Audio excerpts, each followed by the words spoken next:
ఒక అపవిత్రం జరిగితే మాట్లాడకూడదా? దేవతా విగ్రహాలను శిరచ్ఛేదం చేస్తే మాట్లాడకూడదా? ఏం ఏం పిచ్చి పట్టింది ఒక్కొక్కళ్ళకి? ఎవరి కోసం మాట్లాడుతున్నారు మీరు? ప్రకాష్ రాజ్ కూడా చెప్తా ఉన్నాను, నాకు మీరంటే గౌరవం. I have extreme respect for you.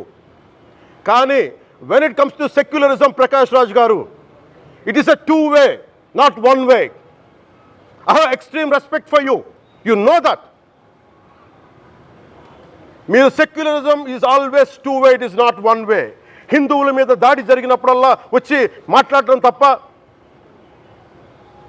అన్య మతాల మీద జరిగితే నేను కూర్చొని ఇంతమంది కౌలు రైతులకు ఇచ్చాను, ఎంతమంది ముస్లిం ఇస్లాం రైతాంగానికి ఇచ్చాను నేను.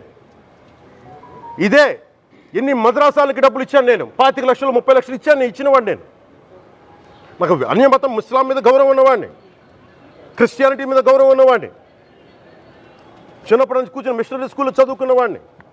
నా టీచర్ చెప్పిన సూక్తి, తను తగ్గించుకున్నవాడు హెచ్చింపబడినని చెప్పి బైబుల్ సూక్తిని ప్రతిసారి కోట్ చేస్తూనే ఉంటాను. ఇది నా గౌరవం, ఇది నేను చూపించే గౌరవం. మీరు మాట్లాడితే కూర్చొని నేను పాటించే ధర్మానికి అపవిత్రం జరిగినప్పుడు నేను మాట్లాడకూడదు, మౌనంగా ఉండాలి.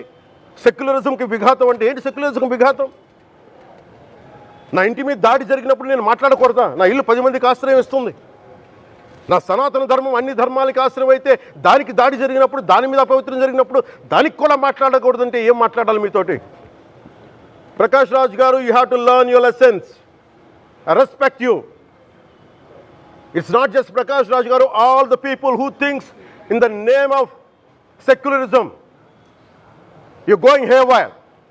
Let me tell you guys, we are extremely hurt. Don't make a mockery out of our sentiments. We are deeply, deeply hurt. It's not fun for you, maybe it might be fun for you. It is not fun for us. It's a deep anguish, deep pain. Don't you ever forget. Before you come and think 100 times and talk about Sanatana Dharma. Enough of this. చాలు. ఇష్టానికి మాట్లాడుతూ ఉన్నారు సనాతన ధర్మం మీద. అయ్యప్ప స్వామి మీద మాట్లాడతారు, సరస్వతి దేవి మీద మాట్లాడతారు. అల్లా మీద మీరు మాట్లాడగలరా? మహమ్మద్ ప్రవక్త మీద మీరు మాట్లాడగలరా? జీసస్ మీద మీరు మాట్లాడగలరా? అందరూ కూర్చొని సనాతన ధర్మం మీద, వినాయకుడి మీద జోకులు వేస్తారు, దుర్గాదేవి మీద జోక్స్ వేస్తారు, సరస్వతి దేవి మీద జోక్స్ వేస్తారు. మా మనోభావాలు గాయపడవా? మాకు బాధ ఉండదా? అందుకే నేను ప్రతిపాదించింది ఏంటంటే, ప్రతి దానికి రావలేకపోతున్నాం. సనాతన ధర్మ రక్షణ board is order of the day. ప్రతిసారి కూర్చోబెట్టి మేము డిఫెండ్ చేసుకోలేం. ఇది ప్రతి సగటు హిందువు తాలూకు ధర్మం. ఇదే ఇస్లాం మీద దాడి జరిగితే ఎంతమంది బయటకు వస్తారు, ఎంతమంది నిరసన తెలియజేస్తారు? రోడ్ల మీదకి రమ్మని చెప్పట్లా. కనీసం మీకు కోపం కూడా రాకపోతే మేము ఏం చేస్తాం? గుడికి వెళ్ళే ప్రతి హిందువు బాధ్యత కాదా ఇది? నా ఒక్కరి బాధ్యతైనా, మా బాధ్యతైనా, మీది కాదా? ధర్మాన్ని పరిరక్షించడానికి మీ బాధ్యత కాదా? ఈయన పొన్నవోలు సుధాకర్ రెడ్డి గారు మాట్లాడేది, పంది కొవ్వు చాలా ఖరీదైంది, ఆ కొవ్వు లడ్డు నెయ్యితో ఎలా కలుపుతారు? నెయ్యి 300 రూపాయలు ఉంటే పంది కొవ్వు 1200 రూపాయలు. బంగారంతో రాగి కలుపుతారా?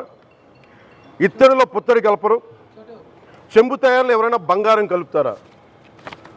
మదమెక్కిన మాటలు పొన్నవోలు సుధాకర్ రెడ్డి గారు. మదమెక్కి వస్తే ఇట్లాంటి మాటలే వస్తాయి. మీరు నా మీద కోర్టులో కేసులు వేసుకుంటారో ఏమి చేసుకుంటారో చెప్తా. మీరు ఏజీపీలు కదా, మీ దగ్గర వేల కోట్ల డబ్బులు ఉన్నాయి కదా, వేసుకోండి కోర్టులో, చెప్పండి. సనాతన ధర్మానికి నోటికొచ్చినట్టు మాట్లాడితే మిమ్మల్ని అందరినీ రోడ్ల మీదకి లాగుతాం, గుర్తుపెట్టుకోండి. తప్పు జరిగింది, ప్రాయశ్చిత్తం చేసుకోండి, లేదంటే మౌనంగా మాట్లాడకుండా ఉండండి అంతే. మా మనోభావాలు ఇంకా రెచ్చగొట్టేలా మాట్లాడొద్దు. భూమన కరుణాకర్ రెడ్డి గారు మాట్లాడతాను నేను వెళ్ళి, హై డ్రామా, రాజకీయ మనసు ఉన్నవాళ్ళు అత్యంత దారుణంగా ప్రవర్తిస్తున్నారండి. లడ్డు కలుషితమైంది అంటున్నారు. కల్తీ నెయ్యితో తప్పు చేసి ఉంటే సర్వనాశనం అయిపోతాం, రక్తం కక్కుని చచ్చిపోతాం. మీ నాశనం మొదలైంది. రెండోది, అది భగవంతుడికి వదిలేస్తున్నాను. వైవి సుబ్బారెడ్డి గారు విచారణకి రావాలంటే రికార్డులు ఆయనకి ఇవ్వాలంట. మీరు ప్రభుత్వంలో రికార్డులు మాకు ఇచ్చారా? మాకు ఏం మాట్లాడుతున్నారు మీరు? మీరు కూడా విచారణకు సిద్ధంగాండి. అసలు ఈవో ధర్మారెడ్డి గారు ఆ మనిషి గాయం. ఈ రోజు దాకా లేడు ఆయన. ఈరోజు దాకా మళ్ళీ కనిపించలా. ధర్మారెడ్డి గారు, నేను మిమ్మల్ని చూశాను ఆ రోజున. నేను దర్శనానికి వచ్చినప్పుడు మీరు అందరూ ఎలా ప్రవర్తించారో నాకు తెలుసు, నేను చూశా. తిరుమలని ఇష్టారాజ్యంగా చేశారు, అది వ్యాపార కేంద్రంగా చేశారు, ఆధ్యాత్మిక కేంద్రం నుంచి పర్యాటక కేంద్రంగా చేశారు అది. ఇదే మీరు మక్కాకి వెళ్తే ఇలాగే ప్రవర్తిస్తారా? మీరు ఒకసారి మక్కాను చూసి నేర్చుకోండి. ఇస్లాంని పాటించే ప్రతి ముస్లిం ఎంత పవిత్రంగా పాటిస్తాడో చూడండి. అక్కడ అథారిటీస్ని అడగండి. ఒక చిన్నపాటి మస్జిద్కి వెళ్తే ఎంత పవిత్రంగా చూసుకుంటారో చూడండి. ధర్మారెడ్డి గారు, మీరు హిందువులా? మీ ఇష్టానికి మీరు చేసేసుకుంటారా? మీ బిడ్డ చనిపోయాడు, చనిపోయిన కనీసం 11 రోజులు లోపలికి రాకూడదండి, ఈ లోపల వచ్చేస్తారా మీరు?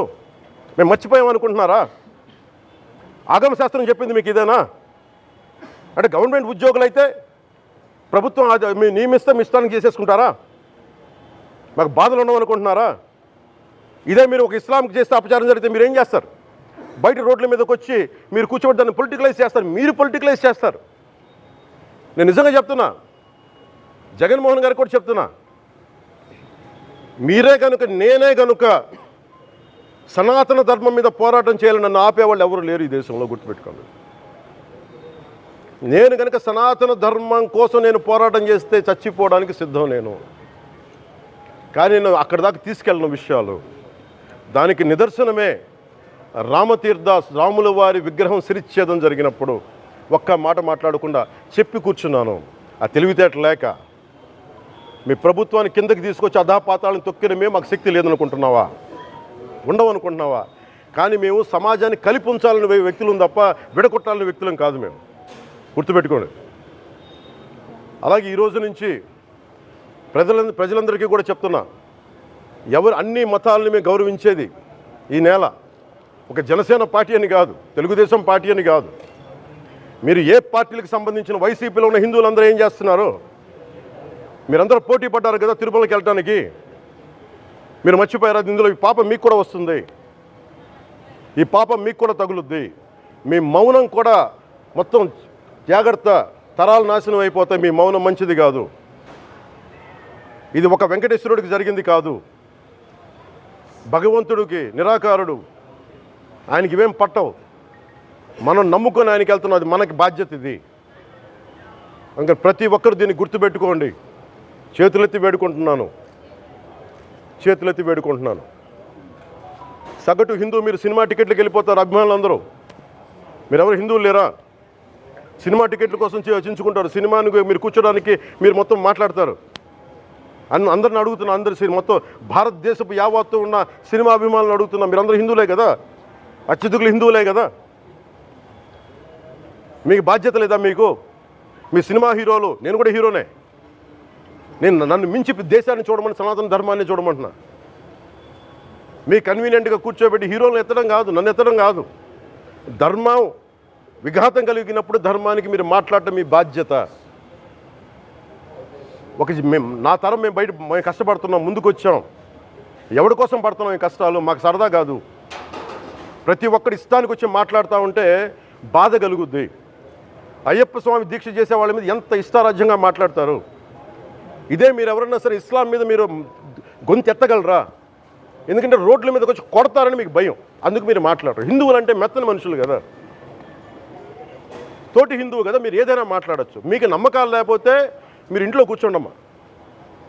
మీకు నమ్మకాలు లేకపోతే ఇంట్లోంచి బయటికి రాకండి, మమ్మల్ని ఏం అనకండి.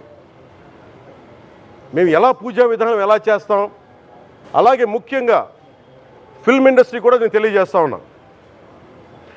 దీని మీద మీరు మాట్లాడితే మద్దతుగా మాట్లాడండి, లేదంటే మౌనంగా కూర్చోండి. అంతేగాని మీ మాధ్యమాల ద్వారా అపహాస్యం చేస్తే మటుకు ప్రజలు మిమ్మల్ని ఎవరు క్షమించరు. ఎందుకంటే చాలా డీప్ పెయిన్ ఇది. మీరు లడ్డు మీద